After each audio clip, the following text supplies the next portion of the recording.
Hello, I'm back. I wanted to show you something else.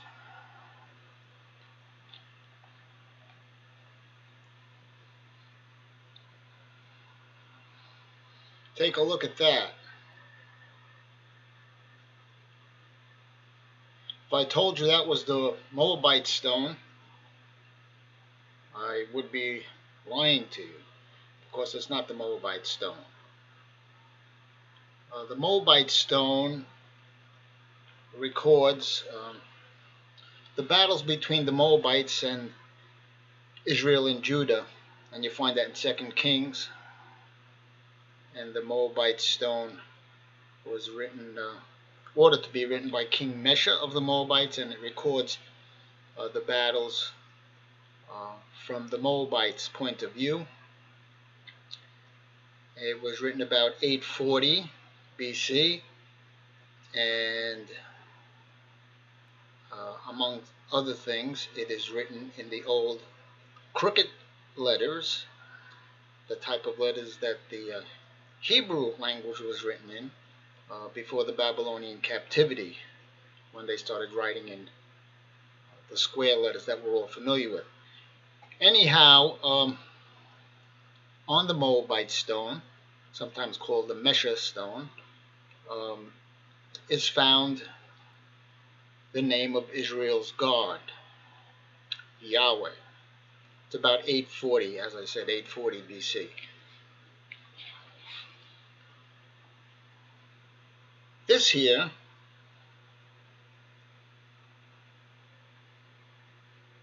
is not Moabite, it's Egyptian.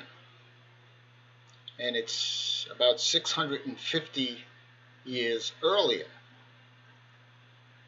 than the Moabite stone.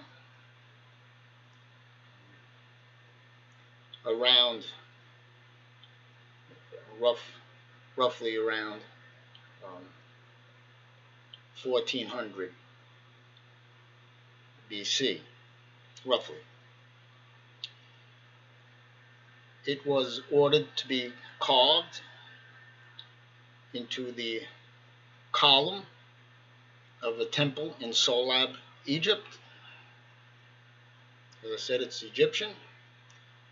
I guess most of you can tell by the hieroglyphs at the bottom of the picture here. It was ordered to be carved by Amenhotep III. Sometimes he's called Amenhophis because of the Greek pronunciation of his name, but most people know him as Amenhotep III. He was three pharaohs, the third pharaoh after the Exodus.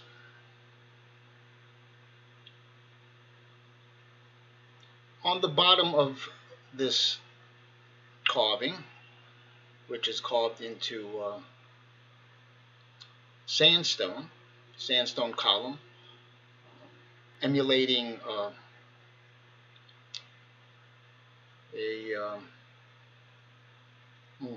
palm tree,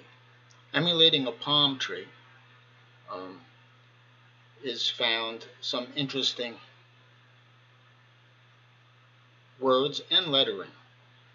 Now I'll get you a close-up of this portion right here. In the actual setting, the upper portion does not exist.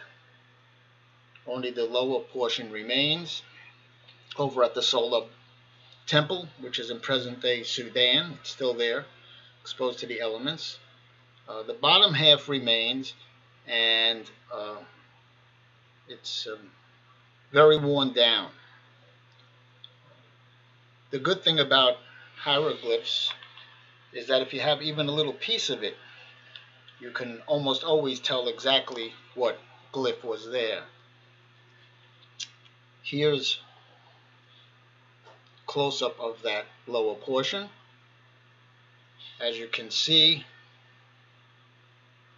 I have arrows here. Hieroglyphs is always read into the face of either the animal, in this case a quail, I believe, or the person. So it's read this way, and in this case it's read from the top to the bottom. It's found inside this oval here, which the French called a cartouche. It resembled a cartridge, I believe, from their rifles. The Egyptian kings, um, pharaohs, had their names inside cartouches. It looked a little different. They had a bar across the bottom.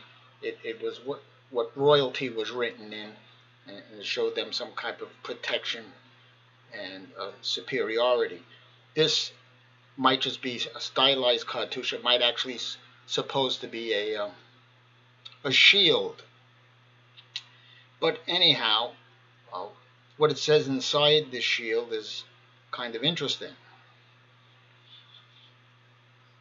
It says Ta Sha Su U Yaha Uwa U. Now you might have heard when I got to these glyphs, Yaha U,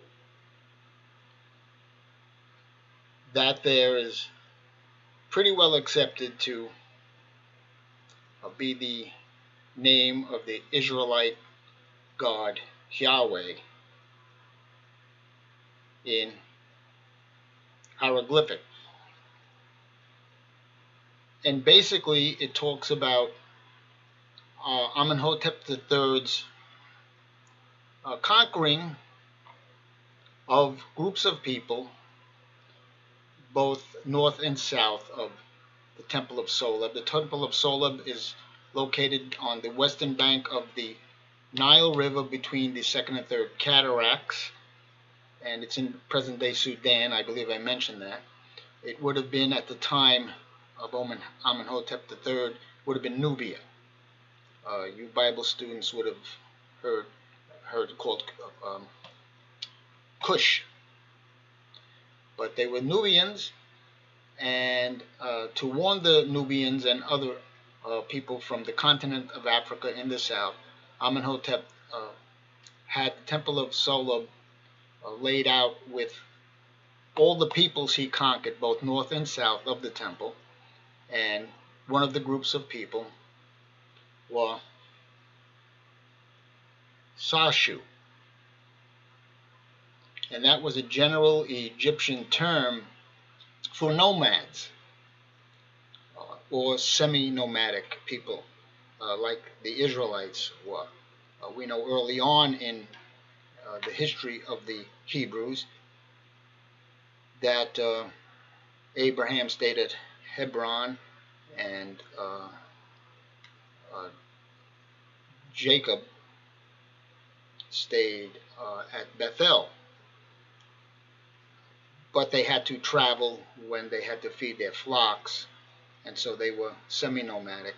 And then obviously when they were in the wilderness for 40 years, they were very nomadic, and then they carried on that lifestyle when they entered into Canaan until they settled more permanently, especially into the cities that they would have conquered. But they weren't known at the time of Amenhotep III, which, as I said, was the third pharaoh out from the Exodus. They weren't known to have city-states, and so no city-state is named here. It's just Sashu, which means a nomadic people. But these nomads are identified by the name of their god, Yahweh. The nomads of Yahweh. Obviously, these were the Hebrew children. These were the Hebrews who had escaped during the Exodus. And what he's saying is that a number of them had been recaptured we know the Pharaoh of the Exodus, Amenhotep II, after the floods covered the Red Sea, covered his army, that he had another small campaign about 6 months later, in November, when you usually don't go into war in the ancient world, to uh, capture or recapture slaves to uh, fill the many positions that needed filled by slaves because of the Exodus. And in that November campaign of Amenhotep II, he did capture um, some Hebrews. And then there were some campaigns by his son Tutmosis the fourth, who was the pharaoh who took the place of the firstborn son, who was struck dead in the plagues. And he did make some excursions to capture some slaves. And then Amenhotep did the same thing. Three pharaohs out from the Exodus, they couldn't make much war. In fact, in Amenhotep III's time, um, he did most of his political work through diplomacy and not through war, because he didn't have a substantial enough army anymore to do such things. So he was known as a diplomat. And because of that, Egypt of this time really prospered. They built, the arts spread, and they had relative peace in this time period. But in one of the forays, Amenhotep III captured some more people of Yahweh, and it's recorded here on the bottom of the first drum of a pillar in the Soleb temple that would have been made of sandstone, and they pile the drums on one on another, and they make a pillar. In this case, one that stylized a palm tree. Couple things here. This would have been the time period when the Israelites were attacking Jericho. We don't know where and when he got these sashu, if it was before this time period or during it. We know that there was some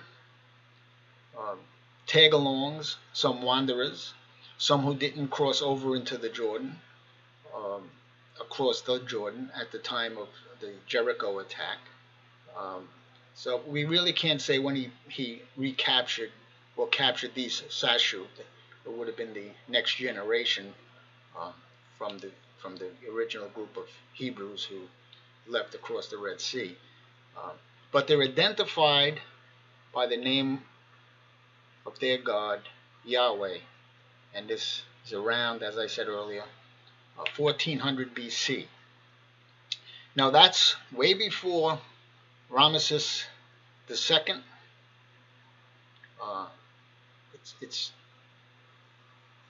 traditionally, if you look at movies on television, if you look at history shows, they'll link up the Ramesses with the Pharaoh of the Exodus. This is one way to show it wasn't Ramesses. Remember the Pharaoh, when Moses came to Pharaoh Amenhotep II, he gave him the name of his God. He said, Yahweh said, let my people go. And that Pharaoh says, who's that? The Pharaoh didn't know the name of the Hebrews' God until Moses told him.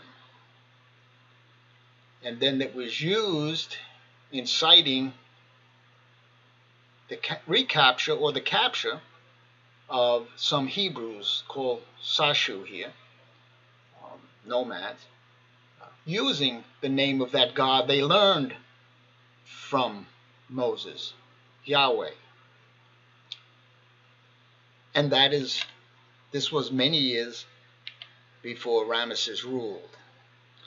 They knew the name because Moses had already told Pharaoh the name, and he told Pharaoh Amenhotep II the name of their god, and this would have been in the 1400s. Ramesses and his followers ruled in the 1200s, so 200 years apart. So that's one thing we should note here. By around 1400, the pharaohs of Egypt, in this case Amenhotep III, was using the name of the Hebrew God, Yahweh. Second thing, if you see this glyph right here, some of you might recognize it from the Proto-Hebrew script, because Joseph, Ephraim, and Manasseh borrowed glyphs from the Egyptian corpus of glyphs, which at this time would have been about 700, I believe, 700 separate glyphs to write the Egyptian language. They would have borrowed a few of them, and this is one of them they borrowed to invent the alphabet. And this one here is the Egyptian H, Yahweh, the Egyptian H. Ephraim and Manasseh used it for the Hebrew Be, because this shows in Egyptian it's a specific glyph for a certain portion of a house, in this case the entrance and the courtyard, and their Egyptian name for that would have started with an H. The Jewish word for a house is Beit, and so they took that glyph that was an Egyptian H and used it for the alphabet they invented, and used it for their B in the Proto-Hebrew script. And it goes on to be that bent letter script of the Paleo-Hebrew that was written before the Babylonian captivity. Some time ago, in how many ever Genesis classes over the years that were taught, we used to explain that the Hebrews invented the alphabet in Egypt so that they could go through the administration of feeding the world and other things in the time of Joseph and Ephraim and Manasseh, and in the work that Manasseh did in the Sinai, leading groups of people to do mining there, mining of turquoise and copper. And it was somewhat believed that this was the case, that the Hebrews invented the alphabet.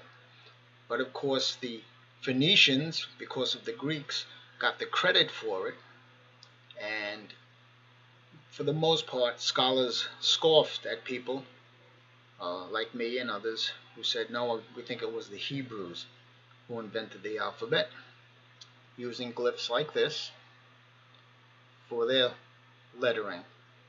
And as I said, that would have become the Hebrew B, because their word for house starts with B, Beit. Well, a couple years back, a friend of mine, Dr. Doug Petrovich, basically proved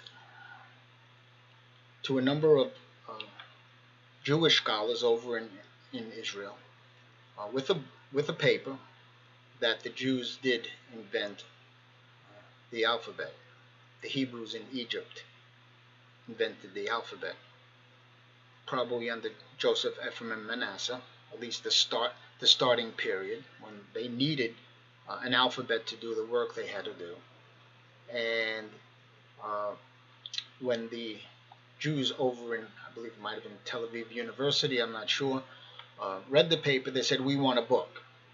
Put this into a book, and they put, Doug Petrovich wrote a book showing that uh, by using uh, glyphs like this, found at Serebet el Kadim on the Sinai Peninsula, he proved, I think beyond the shadow of a doubt now, that the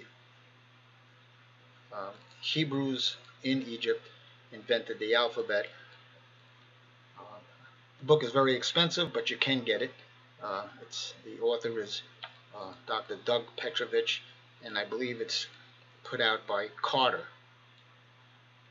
Carta, I believe it is. But this is one of the glyphs that the Hebrews borrowed, the Egyptian H, Yahweh, the nomads of Yahweh, uh, and they from that point on they borrowed a couple others and then added some Canaanite, I believe, symbols and made the alphabet, which is usually called the Phoenician alphabet, but that's because the Greeks gave the Phoenicians the credit for it. But uh, I think that the Hebrews, in fact, invented the alphabet. But here is the name of Yahweh, mentioned, as I said, around 1400 BC. It's already known by the Egyptian leadership, and it's about 200 years or 150 years at Amenhotep III's time before Ramesses. And so when we stick with the Bible and its calculations, we can be pretty safe, and we can find tidbits like this bolstering the claim that the Exodus took place around 1446, and they entered the Promised Land in the spring of 1406.